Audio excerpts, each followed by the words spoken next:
তৎকালীন জামানার মধ্যে বিখ্যাত একজন চোর জুনাইদ বাগদাদির বাড়িতে আসলেন রাত্রে অন্ধকারে চুরি করতে।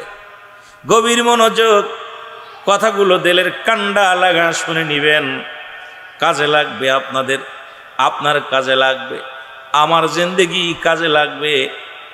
জগৎ বিখ্যাত একজন চোর, তিনি হয়ে গেলেন আল্লাহর ওলি। আল্লাহ কাকে কখন আল্লাহর দপ্তরে নাম লিখে নেন কেউ বলতে পারি না। ফকরগিরি করো না, আমলের বাহাদুরি করো না, ইমানের বাহাদুরি করো, ইমান নিয়ে যেন মরতে পারো। আমলের বাহাদুরি করো না, আমি এত আমল করি, আমি এত আমল করি, এত দান করি, ফকর বন্ধ করো, এত ফকর করো আল্লাহ, তুমি যেন আমার ইমান হারা করো না। বেলালের মতো ইমান দিও, ওই মুসলমান ওয়াসকরণীর মতো ইমান দিও, ও মুসলমান হাফসি বেলালের মতো ইমান দিও, আবু বক্কারের মতো ইমান দিও, হযরত উমরের মতো ইমান দিও।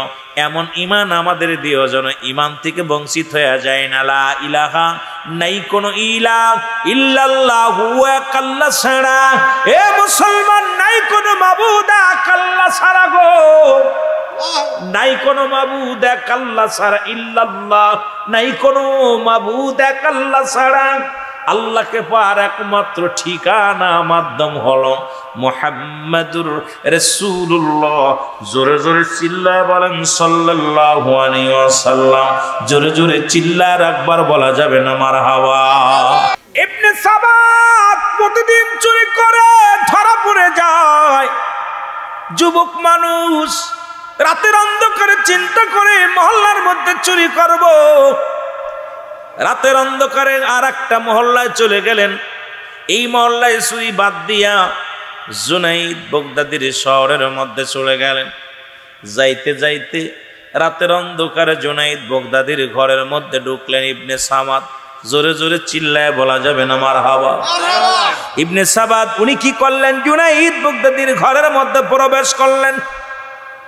রাতের অন্ধকারে ঢুকলেন, ঢুকিয়া দেখে একখানা যায় নামাজ পড়া আছে ঘরের মধ্যে। হুজুর গেছে কোথায়? তাহাজ্জুদের নামাজ পড়বে রাত্রে অন্ধকারে। হুজুর গেছে ওযু করতে, বাকি কাজ সারে, জরুরাত কাজ সেরে ওযু করতে গেছে। ইবনে সাবাদ ঘরের মধ্যে ঢুকিয়া দেখে যায় নামাজ বিছানো। লক্ষ্য করে চারিদিকে দামি দামি কাপড়, তসবিহ পড়ে আছে, কোরআন শরীফ পড়ে আছে। ইবনে সাবাদ চিন্তা করে, পাইছি আজকে ভালো মোটা অঙ্ক, আজকে বসাইব। কাপড়গুলো দামি দামি কাপড়, সব দিকে লক্ষ্য করলেন, এগুলো গুছাইয়া নিলেন। ইবনে সাবাদ সব কাপড়গুলো গুছাইয়া একত্রিত করে যখন বাঁধবে, চিন্তা করে বাঁধার তো কিছু নাই, কেমনে বাঁধবো, এটা তো বেঁধে নেওয়া লাগবে। ইবনে সাবাদ যখন এটা ভাবতে লাগলেন, এ মুসলমান কি দিয়া বাঁধবে?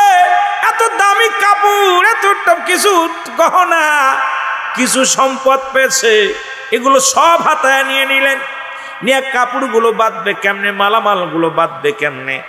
বাঁধার মতো কোনো রশি নাই।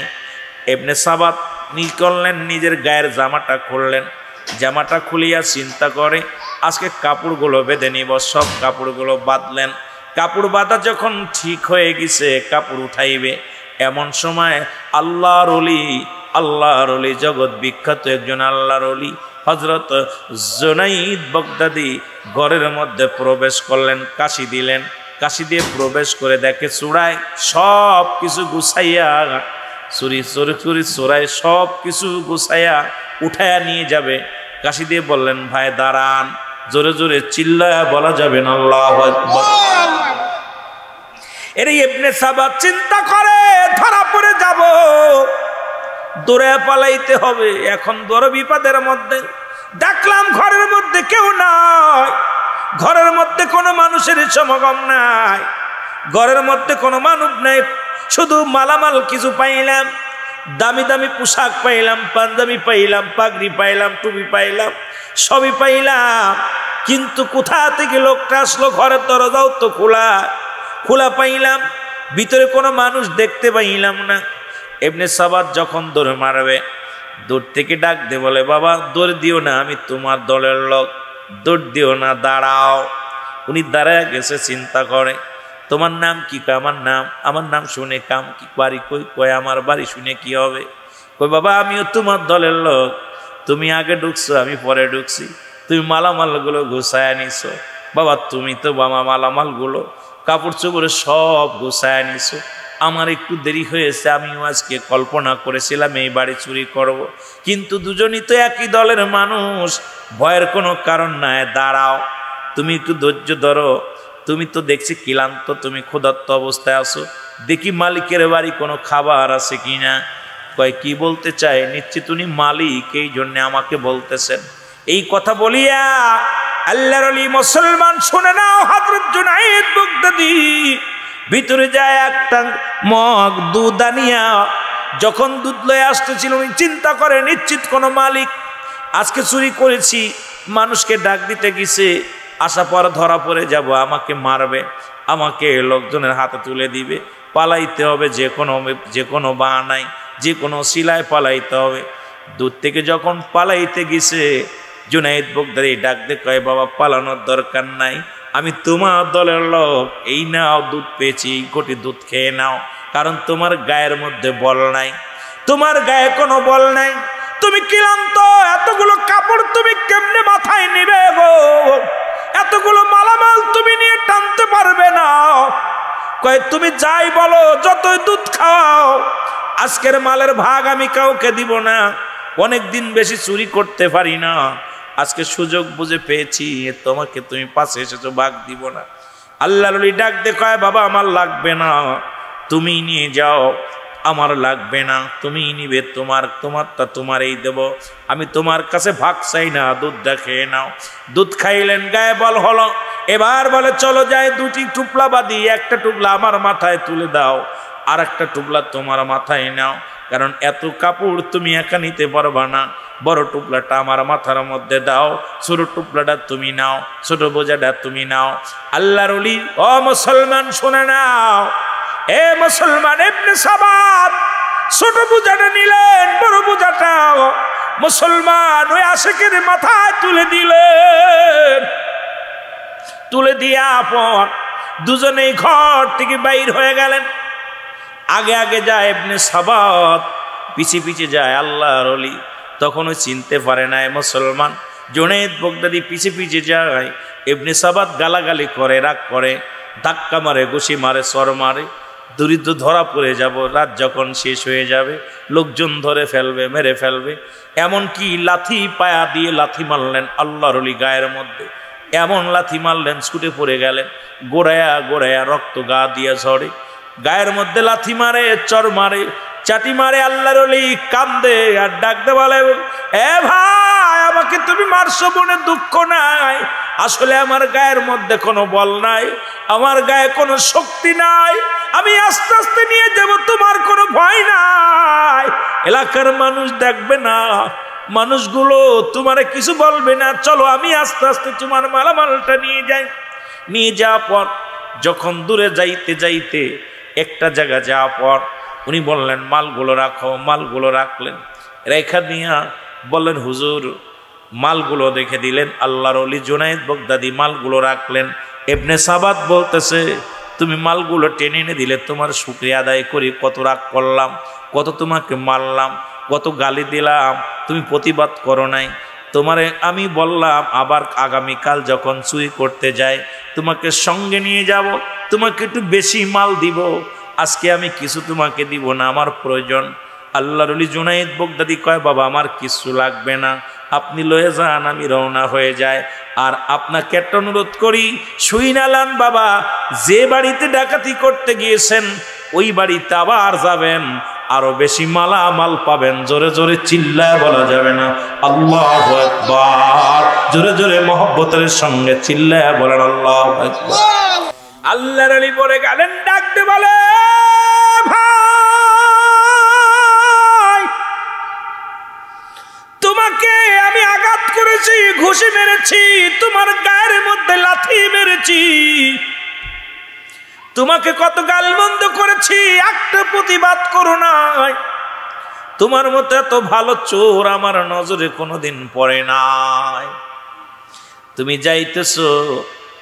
যাবার আগে আল্লাহর ওলি ডাক দিয়ে কয় বাবা আমারই তো ভুল ছিল, আমি কেন তোমার বোঝাটা ঠিক মতো টেনে দিতে পারি নাই, তুমি আমাকে মেরেছ, আমি অন্যায় করেছি, তোমার উপকার আমি করতে পারি নাই, এই জন্য আমাকে গালি দিছো, আমাকে ঘুষি মারছো, আমার গায়ের তুমি লাথি মারছো, কোনো কষ্ট আমার নাই। তবে বাবা তোমার বলি, আমি তোমার উপরে কোনো অভিযোগ নাই, তোমার উপরে কোনো ক্ষিপ্ত আমি নাই, রাগান্বিত নয়। তবে তুমি আগামী কাল রাত্রে আমি তোমার সাথে যাব, যে বাড়িতে চুরি করতে গেছো এই বাড়িতে আবার যাবা।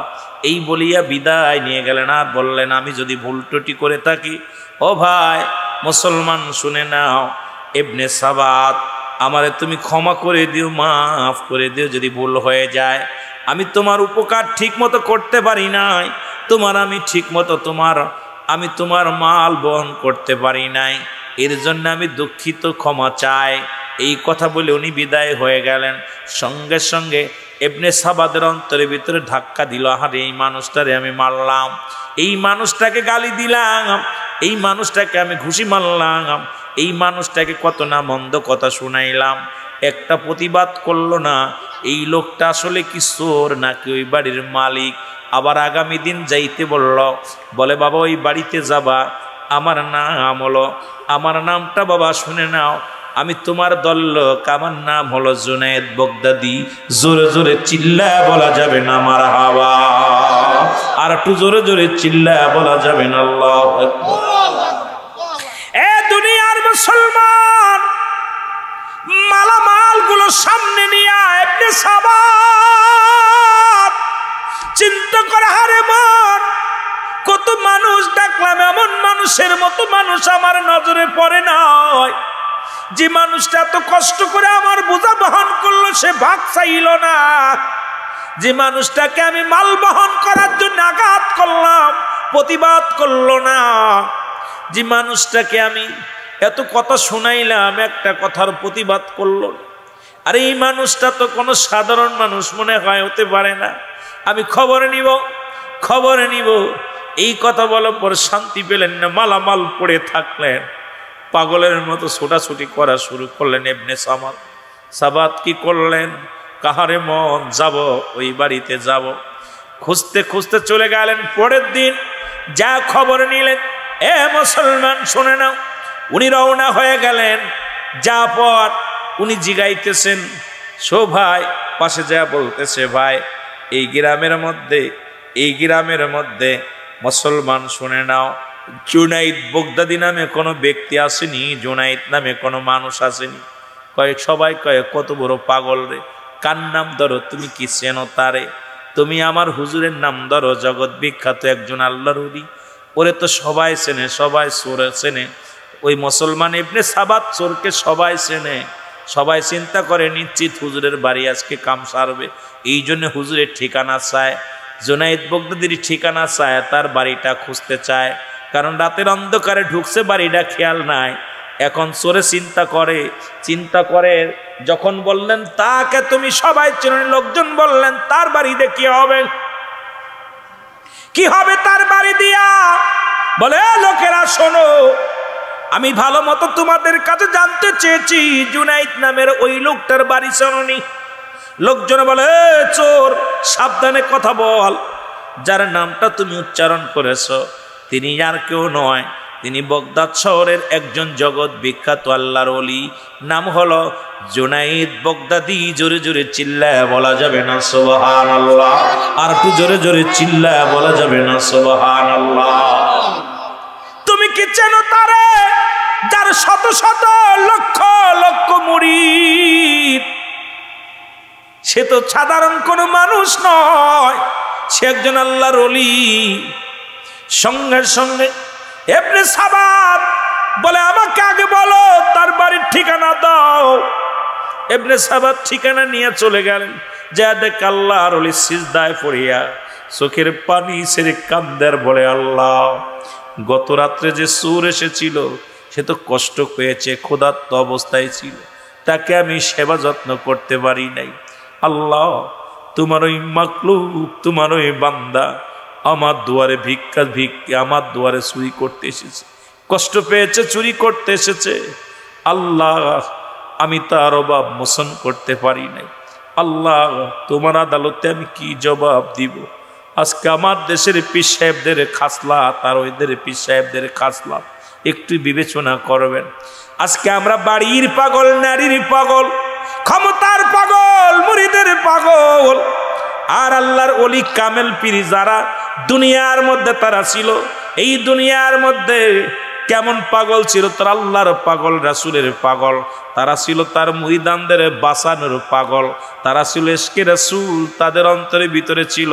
তারা দুনিয়ার মুখাপেক্ষী নয়, তারা সদা সর্বদাই কাঁদতেন আমার মওলার জন্যে, রাসূলের প্রেমে। জোরে জোরে বলেন ঠিক কি না? এর আল্লাহর ওলির কান্না সিজদাগত অবস্থায় যায় ইবনে সাবা যখন দেখতে পাইল আল্লাহর ওলির চোখে দিয়ে পানি রে, দৌড়ে যায় কদমের মধ্যে পড়ে কাঁদে আর ডাকতে বলে, আল্লাহর ওলি, ও আল্লাহর ওলি, আমি আপনাকে চিনতে পারি নাই, আমি আপনাকে না চিনে আমি মনে করেছি আমার জাতি ভাই, আমিও চোর আপনিও চোর। কতই না দুর্ব্যবহার করেছি, কতই না কষ্ট আপনাকে দিয়েছি, আপনার গায়ে হাত তুলেছি, এমনকি আপনাকে লাথি পর্যন্ত মেরেছি, ধাক্কা মেরেছি, আপনি প্রতিবাদ করেন নাই। আল্লাহর ওলি জুনায়েদ বাগদাদী কয়, সাবাত, আমি যদি তোমার খবর নিতে পারতাম তুমি অন্যায়টা করতে না। আমি যদি তোমার ক্ষুধার্ত মিটাইতে পারতাম তুমি মানুষের বাড়ি চুরি করতে না। তুমি চিনতে পারো নাই বাবা, আমি কোনো কষ্ট পাই নাই, তুমি আমাকে আঘাত করেছো, আমি তোমার কাজ করতে পারি নাই। আমি ক্ষুধার্ত অবস্থায় আমি মাস যাই, সপ্তাহ চলে যায়, খাবার জোটে না, সপ্তাহ চলে যায়, একটা খুরমা খেয়ে জীবন যাপন করি। রাতের বেলা দিনের বেলা রোজা রাখি, রাত্রে বেলায় একটা খুরমা খেয়ে ইফতার করি। এই হলো আমার জিন্দেগি। আর আমার দেশের পীর সাহেবদের খাওয়ান দেখলে মাথা খারাপ হয়ে যায়। প্লেটে খাবার থাকে, নামাজ বাজান এমন বড় বুড়ি হয়, আমার মনে কিছু করবেন না। এমনও পীর সাহেব আছে যাদের দেহখানা দেখলে সকালবেলা 2 কেজি গোশ, দুপুরবেলা 2 কেজি গোশ, বোনা গোশ বাদান, তাদের এত বড় কার ফল ফলাদি লাগে। আল্লাহর মাহবুব বান্দা যারা, তারা দুনিয়ার ফল ফলাদের মুখাপেক্ষী নয়, আল্লাহর ইবাদত বন্দেগী করে জিন্দেগি পার করে। জোরে জোরে বলেন ঠিক কি না? আপনি আমাকে বায়াত করায়া দেন, আমি আপনার কাছে মুরিদ হব, জীবনে আর কোনোদিন চুরি করব না, জীবনে আর কোনোদিন অন্যায় পথে পা বাড়াবো না। আজ থেকে আপনি আমার মুরিদ বানায়া দেন। আল্লাহর ওলি কয়, মুরিদ তোমারে বানাইতে পারি, শর্ত একটা হলো, আজ থেকে একটা মিথ্যা কথা বলতে পারবা না, আজ থেকে মানুষের হক নষ্ট করবা না, আজ থেকে নামাজ ছাড়বা না, রোজা রাখবা, সৎ পথে চলবা, হালাল রুজি খাইবা। যদি আমার কাছে কথা দিতে পারো, ওয়াদা করতে পারো, আমি তোমাকে মুরিদ বানায়া দিব।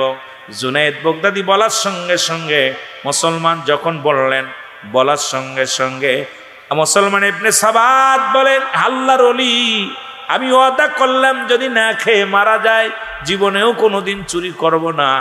যদি দুনিয়ার মধ্যে যতই কষ্ট হোক আমি নামাজ ছাড়ব না। দুনিয়ার জিন্দেগির মধ্যে যতই আমার দুঃখ আসুক জীবনে কোনোদিন আমি অপরাধ করব না, জীবনে কোনোদিন মানুষের হক নষ্ট করব না।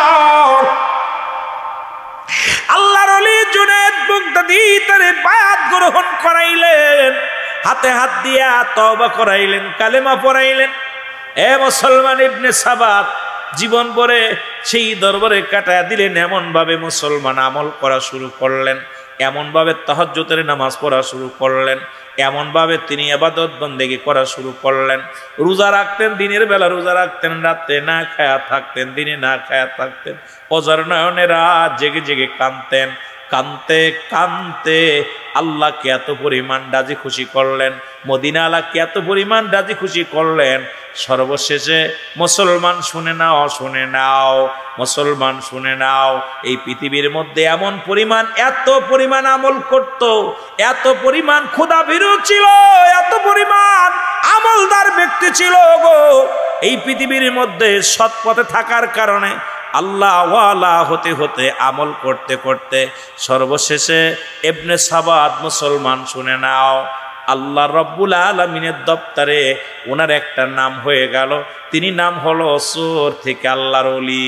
এই মুসলমান শুনে নাও, জুনায়েদ বাগদাদীর মুরিদ মুসলমান শুনে নাও, এই পৃথিবীর মধ্যে চোর থেকে হয়ে গেলেন আল্লাহর একজন ওলি। যেমন নিজামুদ্দিন আউলিয়া পৃথিবীর মধ্যে খুন করে হলো আল্লাহর ওলি। মুসলমান শুনে নাও, শুনে নাও, জগৎ বিখ্যাত আল্লাহর ওলি। পৃথিবীর মধ্যে অসংখ্য আল্লাহর ওলির এইরকম আছে। পৃথিবীর মধ্যে সুদখোর হাবিব সুদ খায়া ছেড়ে দিয়ে আল্লাহর পথে পাগল হয়ে গেলেন, সঙ্গে সঙ্গে আমল করতে করতে হলেন আল্লাহর ওলি। আমার একটা বিশ্বাস, বিশ্ব জাকের মঞ্জিলে আমার ভাইয়েরা যারা যায়, যারা আট্টসি দরবারে যায়, কেবলাদান হুজুর যে আমল দিছে, যদিও ওলি না হতে পারি, আউলিয়ার দপ্তরে নাম লেখানো সম্ভব। এই আমলটা যদি আমরা করতে পারি, জোরে বলেন ঠিক কিনা? আজকের মাহফিলটা এলাকার মৃত্যুবাসীদের জন্য বিশাল একটা ঈদের দিন। যারা কবর জগতে শুয়ে আছে, যারা আমাদের মতো মানুষ, আমাদের মতো জিন্দেগি ছিল, যারা আমাদের মতো সংসার করেছে, যারা আমাদের মতো ঘর সংসারে নিয়ে ব্যস্ত ছিল, যারা আমাদের মতো এইরকম বাজারঘাট নিয়ে ব্যস্ত ছিল, স্ত্রী নিয়ে ব্যস্ত ছিল, আজকে তারা কোথায়? এই দুনিয়ার মায়া ছেড়ে চলে গেছে। আজকে আমি আপনি বুঝতে পারছি না, ঈদুল আজহা শেষ করেছি, আমাদের জন্য আনন্দ বয়ে আনছে। আজকে এলাকার মানুষের জন্য বড় ঈদের দিন, বড় ঈদের দিন। তারা কবর থেকে ডাকতে বলে, আমার ছেলেরা রে, আমার মেয়েরা রে, আজকে আমাদের আনন্দের দিন, আমরা অপেক্ষা আছি। আজকে কবরে অনেক দিন কিছু পায় না, অনেক দিন কেউ কিছু দেয় না। আদরের ছেলে তুমি ভুলে গেছো, আদরের মেয়ে ভুলে গেছো, আদরের সন্তানেরা ভুলে গেছ। আজকে মহল্লাবাসী এক জায়গায় বসে আমাদের জন্য কিছু সব রেসানি করবে। কারণ মৃত্যুর পরে এক নাম্বার কাজ হলো মানুষের জন্য মাগফিরাত কামনা করা। এক নাম্বারই হলো মাগফিরাত কামনা করা।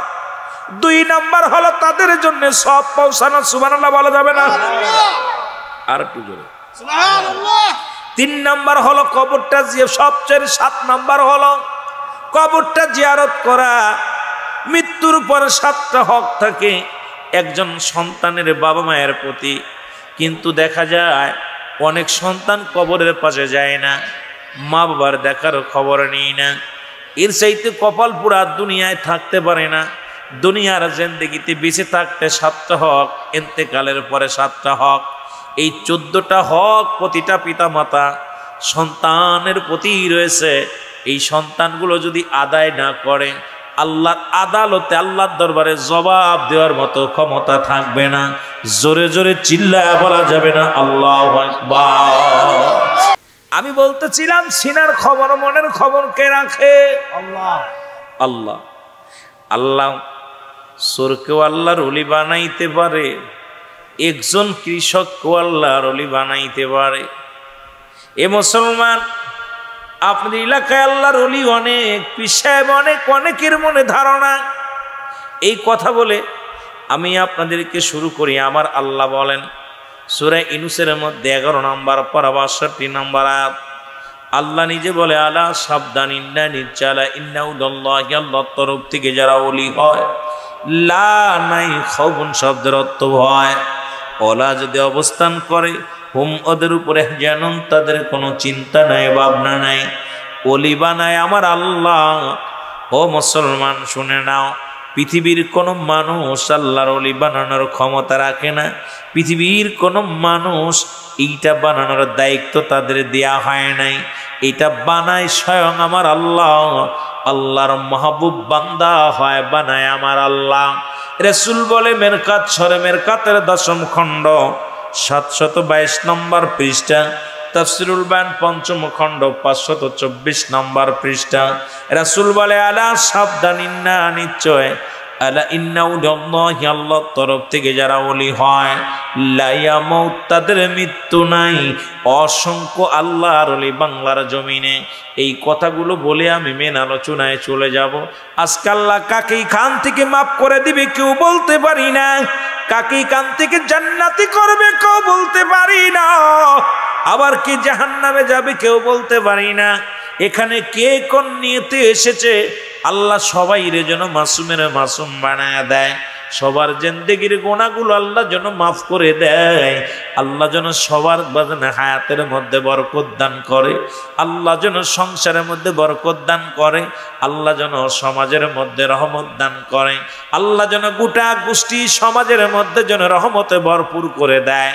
আজকে এই মাহফিলের ওসিলায় আল্লাহ যেন গোটা এলাকা গোটা বিশ্ববাসীর গুনাহগুলো মাফ করে দেয়। জোরে জোরে চিল্লায়া বলা যাবে না আল্লাহু আকবার। এ মুসলমান, গভীর মনোযোগ, গভীর মনোযোগ। কিছু কথা আমি বলে যে আল্লাহ কখন কারে কবুল করে ফেলে, কখন কার দোয়া কবুল করে, কখন কার কথা। মুসলমান জুনায়েদ বাগদাদি, বাগদাদ নগরে বিখ্যাত একজন আল্লাহর ওলি, নাম হলো হযরত জুনায়েদ বাগদাদি রহমাতুল্লাহ আলাইহি। জোরে জোরে চিল্লায়া বলা যাবে না মারহাবা। ইনি জগৎ বিখ্যাত একজন আল্লাহর ওলি। নাম কি? জোরে বলেন, নাম কি? জুনায়েদ বাগদাদি। বাগদাদ শহরে, বাগদাদ নগরে বিশাল একজন আল্লাহর ওলি। জিতুলি আল্লাহদের মাহফিল, তরিকাতের মাহফিল। এরপরে আমি শরিয়াতের আলোচনায় যাব। একটু কথা বললে আপনারা বুঝতে পারবেন। এই জুনায়েদ বা মুসলমান শুনে নেন, যে আমলগুলো দিছে হুজুর পাক, আত্মশীর হুজুর যে আমল দিছে, সেই 3টার সময় উঠে আল্লাহকে ডাকা, কোরআন তেলাওয়াত করা, নবীর উপরে দুরূদ পড়া, জিকির আজগার করা, তাহাজ্জুদের আপনার সেই কখন মিলাদ শরীফ পড়া, কিয়াম করা, এরপরে নফল নামাজ পড়া, মুরাকাবা মুশাহাদা করা, জিকির আজগার করা, যে আমলগুলো দিছে, দৈনন্দিন যদি কোনো ব্যক্তি আমল করে, আমল করতে করতে আউলিয়ার দপ্তরে নাম লেখাইতে পারে। সুবহানাল্লাহ বলেন না? আরো জোরে বলেন না আল্লাহু আকবার। কিন্তু দুঃখের বিষয় আমরা জাকের ভাইয়ের আমল করি না, বড় কষ্ট। অধিকাংশ জাকের ভাইয়ের আপনারা দেখা যায় অনেক পীরের, যারা খালি আটকুশি না, অনেক পীরের মুরিদ আপনারা পীরের কাছে যায় বায়াত গ্রহণ করেছেন, আমল করেন না, নামাজই পড়েন না। আমি মনে করি যারা নামাজ পড়েন না কোনো পীরের কাছে যে লাভ নেই, যারা বেনামাজি কোনো পীরের কাছে যাওয়ার দরকার নেই। কারণ বেনামাজি আপনি পীরের কাছে যা যদি পরিবর্তন না হয়, ইবনে সাবাত চোর থেকে যদি আল্লাহর ওলি হতে পারে, আর তুমি মিয়া বাড়িয়ায় নামাজই পড়ো না, আল্লাহর বিধানই মানো না, দাড়ি চাইছে, এরপরে দুনিয়ার মধ্যে খারাপ পথে চলো, অন্যায় করো, আমি মনে করি কোনো পীরের কাছে যা লাভ নেই। পীরের কাছে যা যদি তাকবীর পরিবর্তন না করতে পারো, আল্লাহ যদি তাকবীর পরিবর্তন না করে, আমলের পরিবর্তন না করতে পারো, আল্লাহর কসম সেই জায়গায় যে লাভ নেই। জোরে বলেন ঠিক কি? কষ্ট যদিও পান, আমি সত্যি কথা বলি, সেটা হলো এই জন্য আমি আমার পীর কেবলাজানকে শুনেছি বলছে, বাবা যারা বেনামাজি তারা আমার মুরিদ না, সুতরাং নামাজ যারা পড়েন না তারা আট্টসি যাবেন না, যারা আট্টসি যান নামাজ তাদের পড়া লাগবে। আর আট্টসির মুরিদ শুধু না, আমরা যারা মুসলমান, একমাত্র কাফের এবং মুসলমানদের মধ্যে পার্থক্য হলো নামাজ। জোরে বলেন ঠিক কিনা? কাফের এবং মুসলমানদের মধ্যে পার্থক্য কি? নামাজ। নামাজ যার নাই এবার কিসের মুসলমান? মুসলমান হয়ে দাবি করতে হলে নামাজের প্রয়োজন আছে কিনা? আরো জোরে বলেন আছে কিনা? এই নামাজটা আদায় করতে হবে। জোরে বলেন ঠিক কিনা? একটু মহব্বতের সঙ্গে দুরূদ শরীফ পড়েন। আল্লাহুম্মা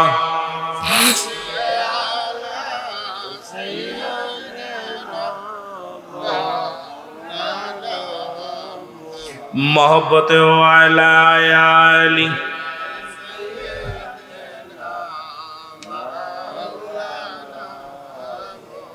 কষ্ট হচ্ছে দুরূদ শরীফ পড়তে, আওয়াজ নাই। আমি প্রতিটা কথা বলতেছি, আমার খুব কষ্ট হচ্ছে ভাই, পায়ের মধ্যে জ্বালা করতেছি প্রচুর পরিমাণ, জার্নি করছি অনেক পথ, এরপরে কথা বলতেছি খুব কষ্ট হচ্ছে। তারপরে যদি আপনারা ভালোবাসা না দেন, আলোচনা লোকজনের সমাগম একটু কম, তারপরে আপনাদের আওয়াজ না শুনলে আলোচনা করা সম্ভব না। এখান থেকে আমরা আল্লাহ কারে মাফ করে দিবে, এখান থেকে কে মাপ পেয়ে যাবে আল্লাহ পাকই ভালো জানে। এই জন্য প্রথমেই আমি শুরু করেছি ইন্নামা আমাল বিন্নিয়াত, সিনার খবর মনের খবর রাখে কে? আল্লাহ। এটা দিয়েই যে নিয়ত ছিল, নিয়ত গুণে বরকত, নিয়ত গুণেই বরকত। তো এখানে কোন নিয়তে কে এসেছেন আল্লাহ ভালো জানে। এই জন্য নিয়তটা সহি করতে হবে। এখানে বসেছি, প্রতিদিন মাহফিলে বসার ভাগ্য কপাল লাগে। অনেকেই বাইরে ঘুরে ঘুরে বেড়াচ্ছে, কপাল নাই তাদের, কপাল লেখা না। যদি বলতো গানের প্যান্ডেল ধরতো না লোক, কিন্তু জান্নাতের বাগান অনেকের কপালে লেখা নাই, দূর থেকে শুনতেছে। আমি বলি ভাই জান্নাতের ভিতরে আসেন, হায়াত মৌতের কথা বলা যায় না। যদি মরণ হয় জান্নাতের বাগানে মৃত্যু হোক। ফ্যানটা একটু ভালো করে দেন, গায়ে আসে না বাতাস। একটু মহব্বতের সঙ্গে দুরূদ শরীফ পড়েন। আল্লাহুম্মা সাল্লি আলা সাইয়্যিদিনা মাওলানা মুহাম্মদ ওয়া আলা আলি সাইয়্যিদিনা মাওলানা মুহাম্মদ আল্লাহুম্মা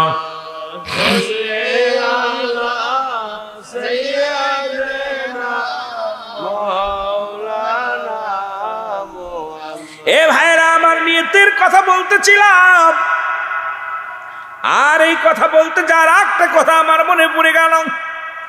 শুরু থেকেই বলতেছিলাম পৃথিবীর মধ্যে 4 জন প্রতাপশালী বাদশা ছিল, তাদের মধ্যে একজনের নাম হলো বাদশা সুলাইমান। নাম কি? সুলাইমান। ইনি মুসলমান ছিলেন, অমুসলমান গভীর মনোযোগ। আর একজন ছিলেন বাদশা জুলকারনাইন, উনিও মুসলমান। কাফেরদের মধ্যে 2 জন, একজনের নাম ছিল বক্তা নসর, আর একজনের নাম ছিল বাদশা নমরুদ। এই 4 জন ব্যক্তিকে আমার আল্লাহ পৃথিবীর মধ্যে ধন সম্পদের মালিক বানায় দিছে। বিশাল বড় রাজত্ব আল্লাহ দান করেছে। এক একজনকে এক একটা জিনিস আল্লাহ দান করেছে। সুলাইমান নবীকে একটা মজেদার সিংহাসন দান করেছিল। শুধু তাই নয়, একটা আংটিও দান করেছিল। জোরে জোরে চিল্লায় বলো মারহাবা। সুলাইমান আলাইহিস সালাম সমস্ত পশুর কথা শুনতে পাইতেন, সমস্ত পশু পাখির ভাষা বুঝতে পারতেন।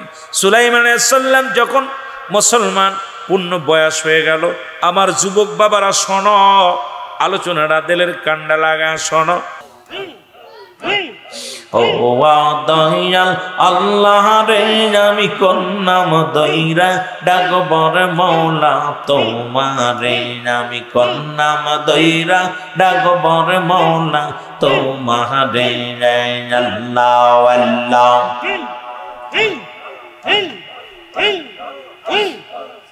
এর মানস বাহানাইল রে আল্লাহ প্রেমের কারণে, আর মানস বাহানাইল রে আল্লাহ প্রেমের কারণে।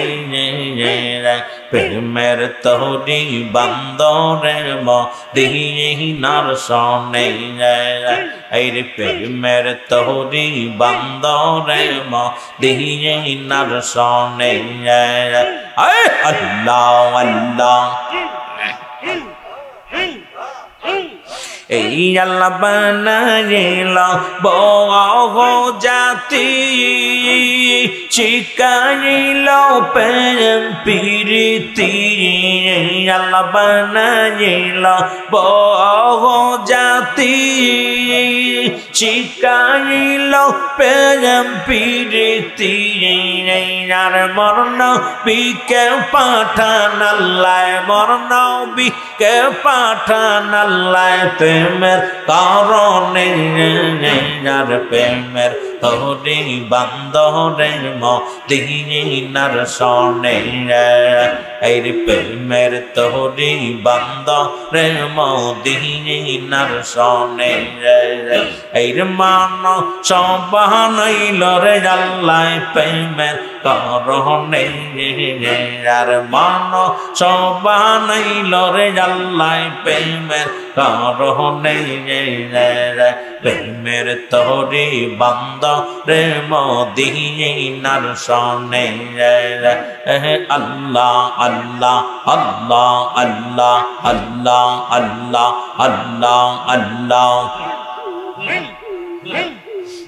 আল্লাহ বানাইল আসমান জমিন, আর বানাইল রাত্র আর দিন। আল্লাহ বানাইল আসমান জমিন, আর বানাইল রাত্র আর দিন। আর মরণ বিকে পাঠান আল্লাহ, মরণ বিকে পাঠান আল্লাহ প্রেমের কারণে।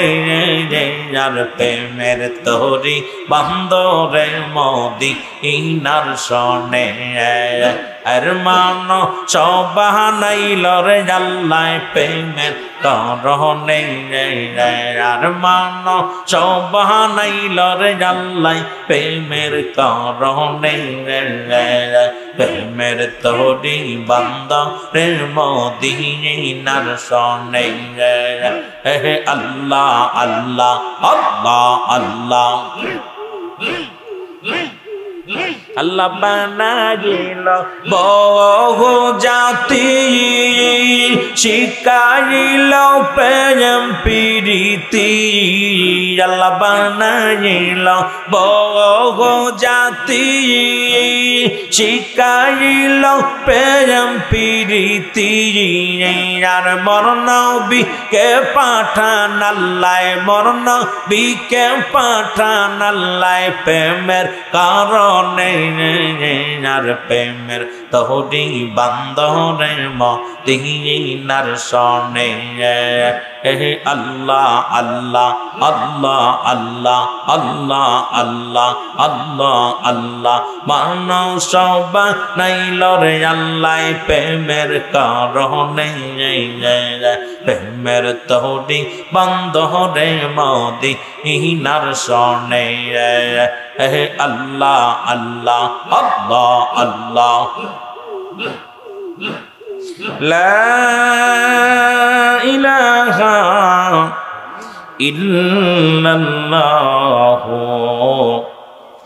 মুহাম্মাদুর রাসূলুল্লাহ সাল্লাল্লাহু আলাইহি ওয়াসাল্লাম বালাগানুল বি কামালিহি কশফত তুজা বি জামালিহি হাসনাত জামিয়া ফিসালিহি সাল্লাল্লাহু আলাইহি ওয়ালিহি হাওয়ার গাড়ি হাওয়ায় চলে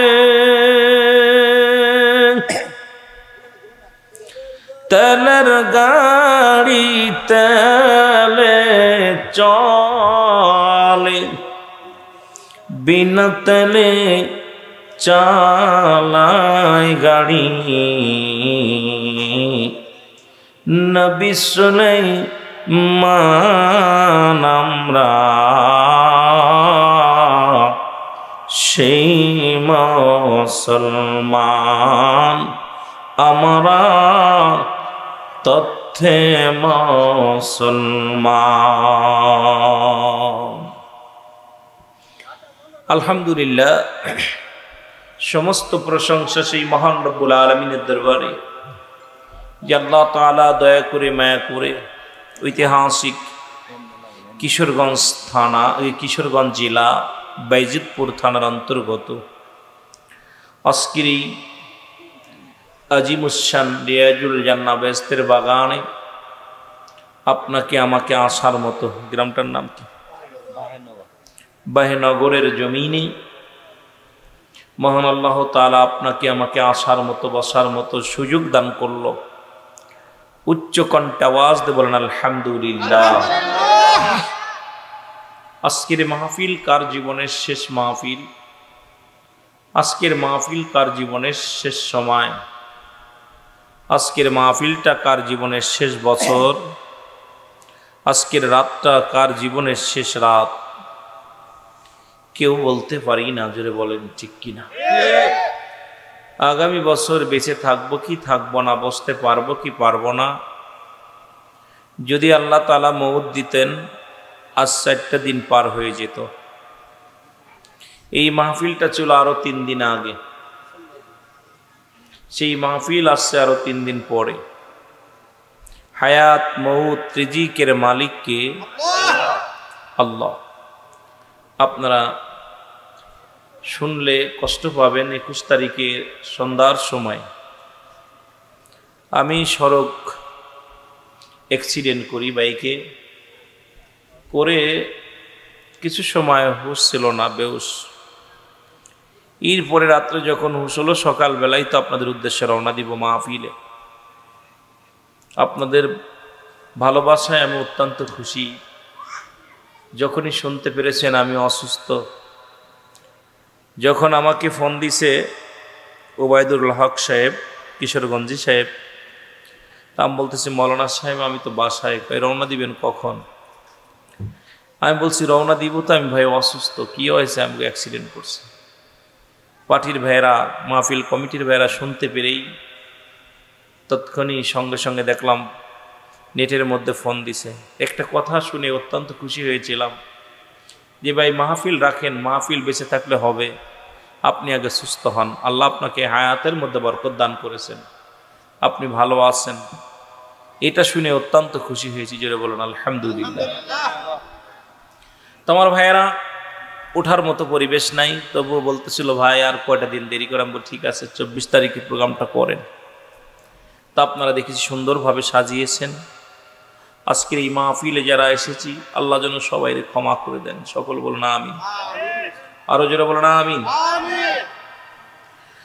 আল্লাহর দরবারে অসংখ্য শুকরিয়া, লাখ কোটি কদম বসি সালাম হলো মদিনাওয়ালার মনোয়ারার রাসূলুল্লাহর রওজা মুবারকে। সালাম ও কদম বসি আমার জিন্দা ফির জামানার মা কামিল খাজা ওয়াসিদুল্লামা বিশ্বলি ফরিদ কুদুস সাহেবের পুত পবিত্র কদম মুবারকে সালাম জানাই। আজকের মাহফিলের সম্মানিত সভাপতি সাহেব, আজকের মাহফিলের সম্মানিত প্রধান অতিথি, বিশেষ অতিথি মহোদয়, আমন্ত্রিত অতিথি মহোদয়, মিডিয়ার ভাইয়েরা, সামনের উপবিষ্ট আছে কান জাকেরাম প্রাণ মুসলমান ভাই বন্ধুগণ, দিগার ওলামা ইকরাম, যাদের মধ্যে আলোচনা করেছেন জনাব হযরত মাওলানা ওবায়দুল হক কিশোরগঞ্জি সাহেব, আলোচনা করেছেন জনাব হযরত মাওলানা মুফতি মেহেদী হাসান সিদ্দিকী সাহেব, অন্যান্য ওলামা ইকরাম, জাকের মঞ্জিলের কর্মী গ্রুপ আয়োজিত অসংখ্য আল্লাহর অলি প্রেমিক, রাসূল প্রেমিক, ইসলাম প্রেমিক, ইসলাম দরদি ভাই বন্ধুদেরকে সকলকে আবারও জানাই সালাম। আসসালামু আলাইকুম ওয়া রাহমাতুল্লাহি ওয়া বারাকাতুহু। আপনারা কষ্ট পাচ্ছেন? আমি প্রতিটা কথা বলতেছি, আমার কষ্ট হচ্ছে। আপনারা ভালোবাসা দিলে হয়তো কিছু সময় কথা বলতে পারবো, ভালোবাসা না দিলে বলা সম্ভব নয়। কত মানুষ গতকাল শুনেছেন, পরশুদিন বরগুনার জমিনে বিবাহের যাত্রী সেজে যখন যাইতেছিল, আল্লাহ তাআলা জনমের খানা খাওয়াইছে ব্রিজ ভেঙ্গে। জোরে বলেন ঠিক কিনা? আমার আল্লাহ, তারাও জানতো না তখনও যে আমাদের বরযাত্রী খাওয়া হবে না, অথচ সেখানে 11 মাসের একটা শিশু আল্লাহ বাঁচায় রাখছে। আলহামদুলিল্লাহ বলেন না? কত মাসের? 11 মাসের একটা বাচ্চা বেঁচে আছে, তার মা দুনিয়া থেকে বিদায় হয়ে গেছে। একই ফ্যামিলির 3 জন মারা গিয়েছে। দেখলাম কান্নার রাহাজারি। ওই বরগুনার জমিনে আমতলের জমিনটা ভারী হয়ে আছে। এরপরেই চারিদিকে যে বিপদ, রাসেল ভাইপারস যে একটা সাপ বাংলাদেশের মধ্যে আক্রমণ করেছেন, যেটা বিলুপ্ত হয়ে গেছিল সেটা আবার বাংলার জমিনে দেখা দিছে। কারণ বাংলার জমিনে এত পরিমাণ পাপ শুরু হয়েছে, বাংলার জমিনে এত পরিমাণ জিনা ব্যভিচার শুরু হয়েছে। এই পাপ ব্যভিচার অন্যায় থেকে আপনাদেরকে আগাম সংকেত দিতেছে, বান্দা তুমি ফিরে আয়, আর সময় নাই, ফিরে আয়। এখনো যদি আমরা সচেতন না হই, এর চাইতে দুঃখ আর থাকতে পারে না। চারিদিকে তাকাইবেন শুধু বিপদ, জলে নামবেন বিপদ, জলে কুমির উপরে বাঘ, জলে কুমির উপরে বাঘ, পানিতেও বিপদ, উপরেও বিপদ, আসমানে বিপদ, জমিনে বিপদ, চারিদিকে যেদিকে তাকাইবেন সেদিকেই বিপদ।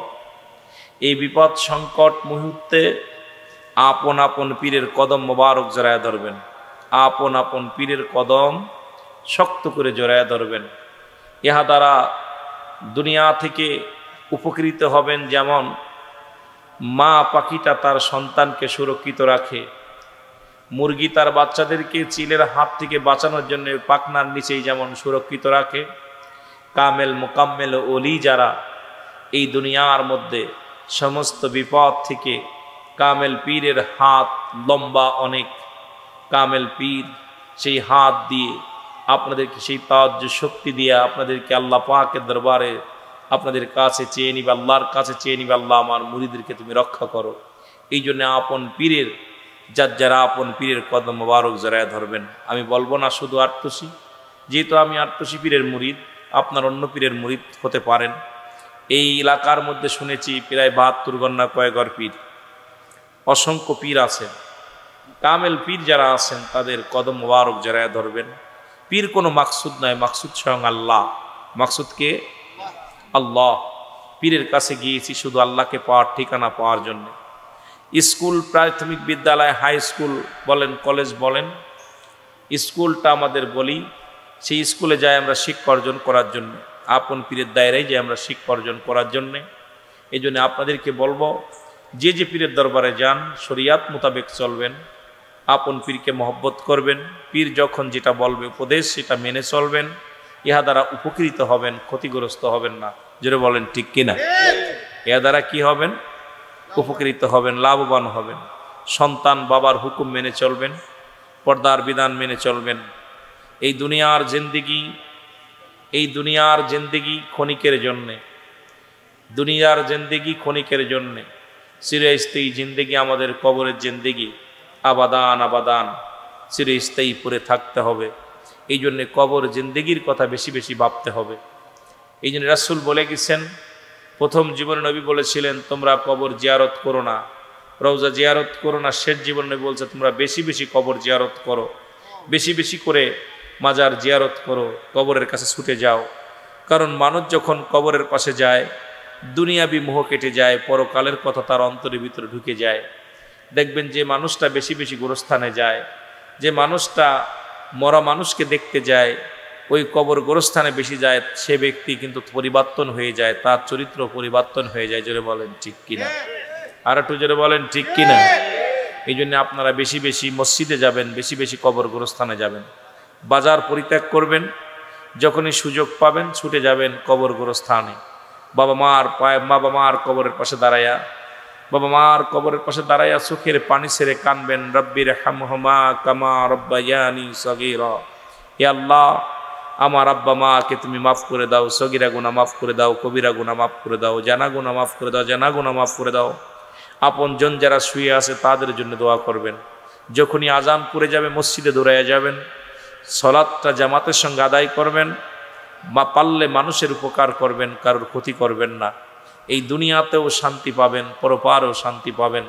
আল্লাহ সবার উপরে দয়া করুক, সকলে বলুন আমিন। একটু মহব্বতের সঙ্গে দুরূদ শরীফ পড়েন, আল্লাহুম্মা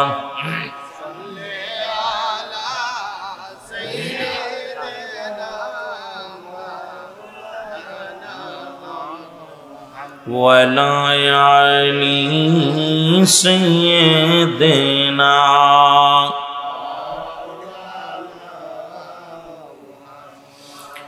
এ দুনিয়ার মুসলমান গভীর মনোযোগ,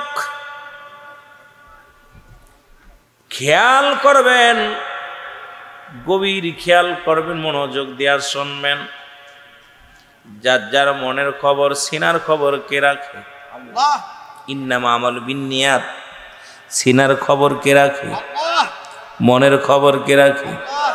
কলবের খবর কে রাখে? একটু জোরে জোরে বলা যাবে না কে? আজকে মাহফিলে কে কি নিয়ত করে এসেছেন এই খবরটা জানে কে?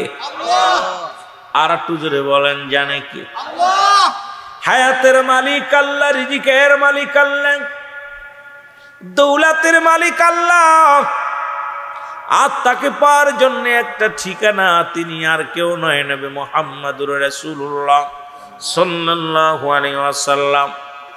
যে নবী লাগবে কবরে, নবী লাগবে মিজানে, নবী লাগবে ফুলসিরাতে, নবী লাগবে ইয়াউমুল কিয়ামতের ময়দানে। নবী বিনে কোনো বান্ধব নাই, নবী বিনে কোনো দরদি নাই, নবী বিনে কোনো উপায় নাই। যে আলোচনাটা আমার ছোট ভাই আলোচনা করতেছিলেন, নবী দুনিয়ার মধ্যে আগমন করে উম্মতের কল্যাণের জন্যে। নবী বলেন হায়াতি খৈরুল লাকুম, আমার হায়াতের জিন্দেগিটা আমি নবী দুনিয়ার মধ্যে আগমন করেছি আমার উম্মতের কল্যাণের জন্য। জোরে জোরে চিল্লায় বলেন মারহাবা। আস্তে কইবেন না জোরে কইবেন? উনি যেখান থেকে আলোচনা ছাড়ছে বিষয় নিয়ে একটু কথা বলার দরকার, তারপরে আমি আস্তে আস্তে যাই যদি আল্লাহ দয়া করে।